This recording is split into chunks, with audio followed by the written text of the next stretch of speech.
नमस्कार दोस्तों, मैं पूनम शर्मा आज आपके सामने लेकर आई हूँ श्रावण मास के माहात्म्य का 9वां अध्याय।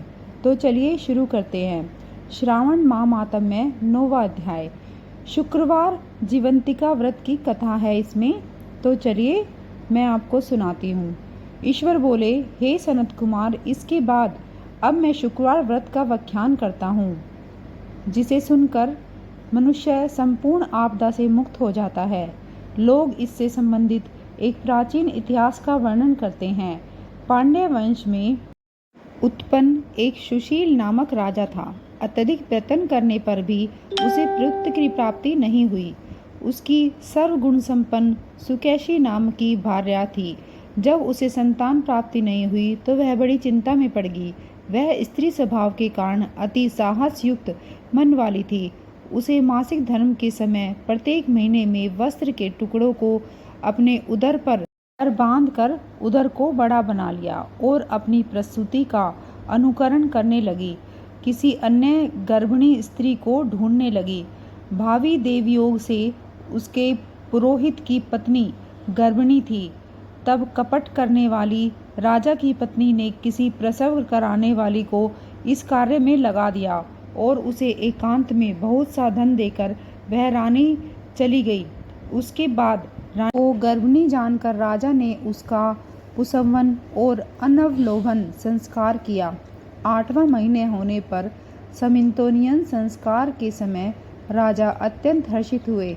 उसके बाद उस पुरोहित पत्नी का प्रसव काल सुनकर वह रानी भी उसी के समान सभी प्रसव संबंधी चेष्टाएं करने लगी।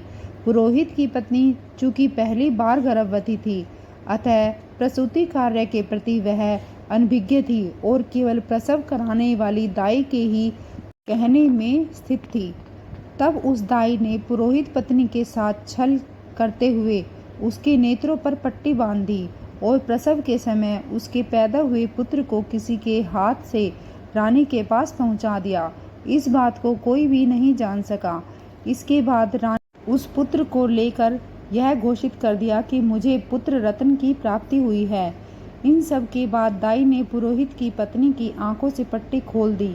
दाई अपने साथ मांस का एक पिंड ले आई और उसने कहा कि यह दिखाकर कह दिया कि फिर उसके सामने आश्चर्य और दुख प्रकट करने लगी कि यह कैसा अनिष्ट हो गया है।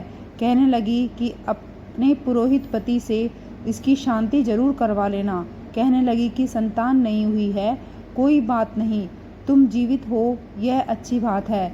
इस पर पुरोहित की पत्नी को अपने प्रसव के स्पर्श चिंतन से बहुत संदेह हुआ। ईश्वर बोले, राजा ने पुत्र जन्म का समाचार सुन जात कर्म संस्कार कराया और ब्राह्मणों को हाथी, घोड़े तथा रथ आदि प्रदान किए। राजा में कारागार में पड़े हुए सभी कैदियों को प्रसन्नता पूर्वक मुक्त कर दिया और उसके बाद राजा ने सूतक के अंत में नामकरण और अन्य सभी संस्कार किए। उन्होंने पुत्र का नाम प्रियव्रत रखा। हे सनत कुमार, श्रावण मास के आने पर पुरोहित की पत्नी ने शुक्रवार के दिन भक्ति पूर्वक देवी जीवंतिका का पूजन किया। दीवार पर अनेक बालकों सहित देवी जीवंतिका की मूर्ति लिखकर पुष्प तथा माला से उनकी पूजा करके गोधूम की पीठी से बनाए तथा 5 दीपक उनके सम्मुख जलाने लगी। स्वयं भी गोधूम का चूर्ण भक्षण किया और उनकी मूर्ति पर चावल फेंका और कहा, हे जीवंती, हे करुणामय, जहाँ भी मेरा पुत्र विद्यमान हो, आप उसकी रक्षा करना। यह प्रार्थना करके उसने कथा सुनकर यथाविधि नमस्कार किया। तब जीवंतिका की कृपा से वह बालक दीर्घायु हो गया और वे देवी उसकी माता की श्रद्धा भक्ति के कारण दिनों दिन उस बालक की रक्षा करने लगी। इस प्रकार कुछ समय बीतने पर राजा की मृत्यु हो गई। तब पितृभक्त उनके पुत्र ने उनकी पारलौकिक क्रिया समर्पण की और जिसके बाद मंत्रियों और पुरोहितों ने प्रियव्रत को राज्य पर अभिषिक्त किया।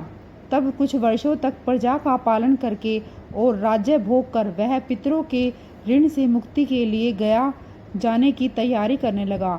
राज्य का भार वृद्ध मंत्रियों पर भक्तिपूर्वक सौंप कर और स्वयं के राजा होने का भाव त्याग कर उसने कापटिक का भेष धारण कर लिया और गया के लिए प्रस्थान किया। मार्ग में किसी नगर में किसी गृहस्थ के घर में उन्होंने निवास किया। उस समय उस गृहस्थ की पत्नी को प्रसव हुआ। उसके पहले षष्ठी देवी ने उसके 5 पुत्रों को उत्पन्न होने के 5वें दिन मार दिया था। यह राजा भी उस समय 5वें दिन ही वहाँ गया हुआ था। रात में राजा के सो जाने पर उस बच्चे को ले जाने लगे। षष्ठी देवी आई। जीवंतिका देवी ने उस षष्ठी देवी को यह कहकर रोका कि राजा को लांग कर मत जाओ। जब जीवंतिका के रोकने पर वह षष्ठी जैसे आई थी वैसे ही चली गई। इस प्रकार उस गर्भ स्वामी के उस बालक को 5वें दिन जीवित रूप में प्राप्त किया। ये लोग इतने प्रभाव वाले हैं कि यह देखकर उस गृहस्थ ने राजा से प्रार्थना की कि हे राजन, आपका निवास आज के दिन मेरे ही घर में हो। हे प्रभो, आपकी कृपा से मेरा यह छठा पुत्र जीवित रह गया है। इसके बाद प्रार्थना करके वह करुणानिधि उस राजा ने कहा कि मुझे तो गया जाना है। तब राजा गया के लिए प्रस्थान कर गए। वहाँ पिंडदान करते हुए विष्णुपद वेदी पर कुछ अद्भुत घटना हुई। उस पिंड को ग्रहण करने के लिए 2 हाथ निकल कर आए और तब महान विस्मय युक्त राजा संशय में पड़ गया कि पुनः पिंडदान कराने वाले ब्राह्मण के कहने पर उन्होंने विष्णु पद पर पिंड रख दिया। इसके बाद उन्होंने किसी ज्ञानी और सत्यवादी ब्राह्मण से इस विषय में पूछा। तब उस ब्राह्मण ने उनसे कहा कि ये दोनों हाथ आपके पितरों के हैं। इसमें संदेह हो तो घर जाकर अपनी माता से पूछ लीजिए, तब वह बता देगी। तब राजा चिंतित हुए और दुखी हुए कि मन में अनेक बातें सोचने विचारने लगे। वे यात्रा करके पुनः वहाँ गए और वहाँ वह बालक जीवित हुआ था। उस समय भी उस स्त्री को पुत्र हुआ था और वह उसका 5वां दिन था। वह जो दूसरा पुत्र हुआ था उसे लेने रात में फिर षष्ठी देवी आई और जीवंतिका ने दोबारा रोके जाने पर उस षष्ठी देवी ने उनसे कहा, इसका ऐसा क्या कृत्य है अथवा क्या इसकी माता तुम्हारा व्रत करती है जो तुम दिन रात इनकी रक्षा करती रहती हो। तब षष्ठी का यह वचन सुनकर जीवंती ने धीरे से मुस्कुराया और सारा कारण बताया। उस समय राजा शयन का बहाना बनाकर वास्तविकता जानने के लिए जाग रहा था। अतः उन्होंने जीवंती और षष्ठी दोनों की बातचीत सुन ली। जीवंती ने कहा, हे षष्ठी, श्रावण मास में शुक्रवार को इसकी माता मेरे पूजन में रत रहती है और व्रत के संपूर्ण नियम का पालन करती है। वह सब आपको मैं बताती हूँ।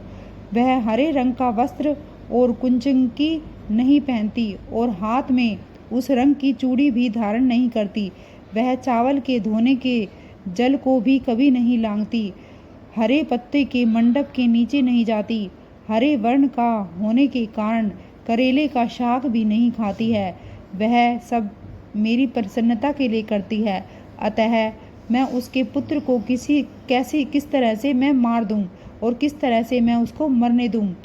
यह सब सुनकर राजा प्रियव्रत अपने नगर को चले गए। उसके देश में सभी नारी स्वागत के लिए आए और राजा ने अपनी माता से पूछा कि हे माता, क्या तुम जीवंतिका देवी का व्रत करती हो। इस पर उन्होंने कहा कि मैं इस व्रत को जानती भी नहीं हूँ। इसके बाद राजा ने गया यात्रा का समुचित फल उन्हें प्राप्त करने के लिए ब्राह्मणों और सुवासिनी स्त्रियों को भोजन कराने की इच्छा से उन्हें निमंत्रित किया और व्रत की परीक्षा लेने के लिए सुवासिनियों को व्रत कंचुकी और कंकण भेजकर कहलवाया कि आप सभी के लिए भोजन के लिए राजभवन में आना है। तब पुरोहित की पत्नी ने दूत से कहा कि मैं हरे रंग की कोई वस्तु नहीं ग्रहण कर सकती। राजा के पास आकर दूत ने उसकी द्वारा कही हुई बात राजा को बताई।